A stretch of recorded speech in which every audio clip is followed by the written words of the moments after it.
Hey guys, welcome back to my YouTube channel. If you're new to this channel, don't forget to please like, share, subscribe when you're done watching the video and you find the video quite helpful. In this video, I'll be targeting those of you who are new to retinoids and are thinking about getting a Curology prescription. This video is based on my experience using the trial version of Curology and the retinoids to be precise. While using this prescription service, I noticed two red flags. Number one, the brand asks you to use that Curology prescription every night, and that in itself is problematic because retinoids are not something that you just start using every night right out of the gate. The chances of your skin getting irritated is very, very high when you use retinoids every night.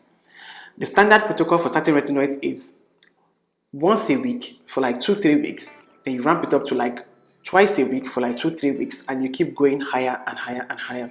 If you start nightly, by the third or fourth night, your skin will start crying. It might not happen to you, but to most of us, it has happened.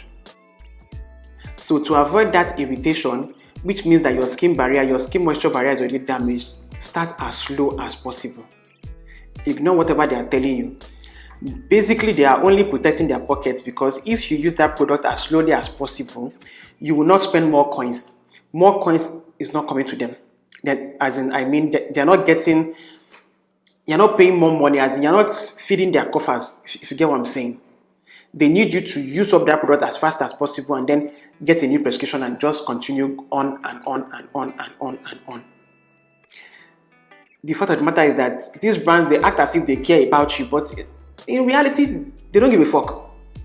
They are all about their shareholders and they want to make money.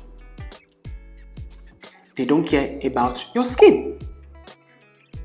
In most cases, it's like Paula's Choice that asks you to use their BHA liquid morning and night every day. That is over exfoliation. Your skin will cry. Your skin will cry. Now, don't get me wrong, there will be people that can tolerate that whole nightly use, but most people cannot tolerate it, and their skin barriers get damaged. And when your skin barrier gets damaged, you have to spend more money to fix your skin barrier, and you keep giving them your money, and they keep making millions, and their shareholders are happy. So anyway, in a nutshell, do not start your Curology prescription nightly. Start as slow as possible.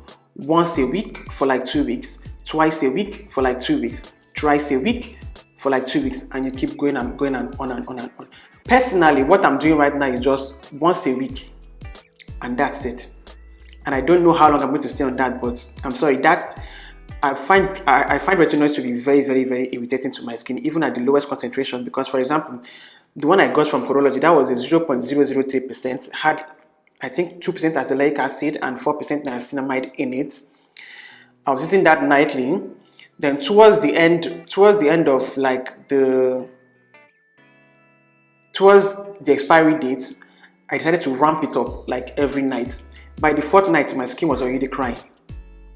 And that is a very, very low percentage of tretinoin. So that stuff can be quite irritating. So I advise you to not start nightly, just start as slowly as possible. Now, this leads me to the second issue that I have with the brand. That prescription you get from them actually lasts 3 months. It has a 3 months period after opening date or a 3 months expiry date. After 3 months, the brand does not guarantee you that that product is still going to work on your skin. I contacted them and that was what they said. So basically, if you should follow the standard protocol for using retinoids, which is once a week for like 2 weeks, twice a week for like 2 weeks, by the end of 3 months, you might end up with products wasting in that bottle. Depending on your budget, that might be money wasted or money, what else?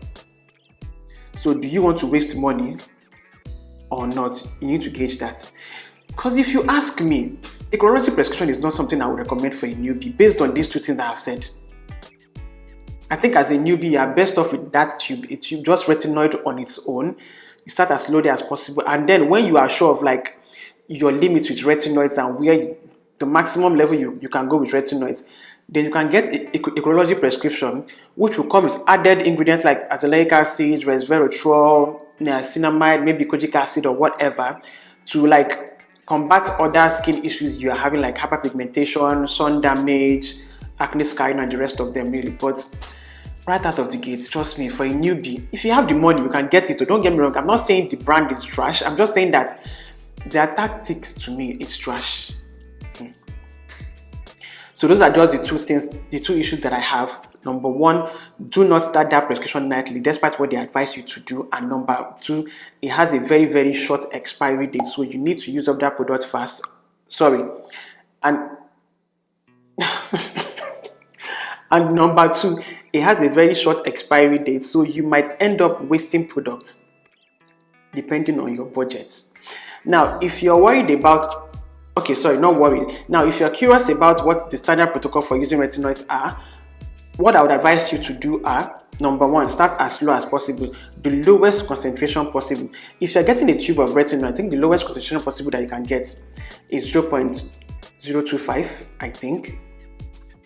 I'll put it on the screen. Start as low as possible and start once a week that I said you should do for 2 weeks. If you can, make it 1 month. Once a week for 1 month, twice a week for the next month, thrice a week for the third month. Keep going that way.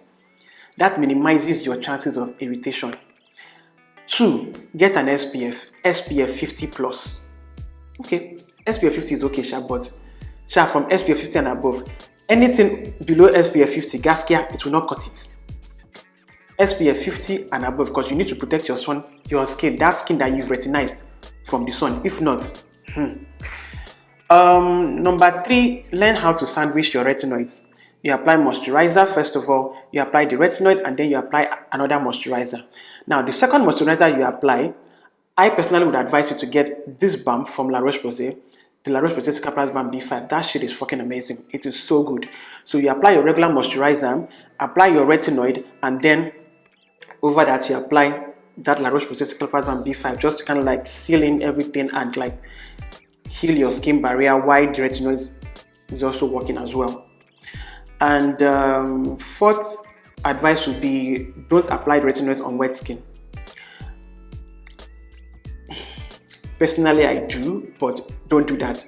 Your chances of irritation is very, very, very high, so don't do that. Sometimes I do apply on wet skin, sometimes I apply on, dry skin, but just don't do that. Don't. What else do I have to say about that? Let me check my notes. 1 minute.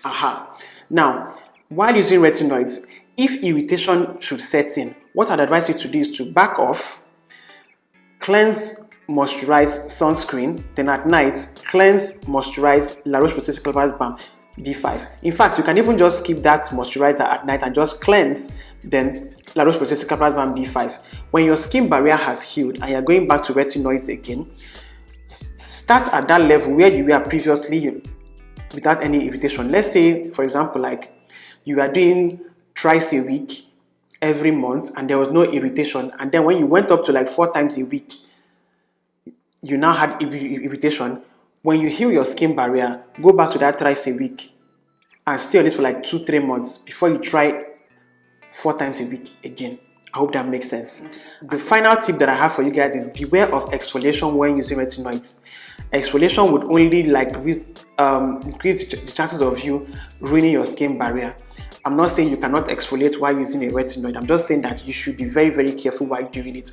Probably you should start as low as possible. Maybe instead of doing 2% salicylic acid, you can do 1% salicylic acid and see how your skin fares with that.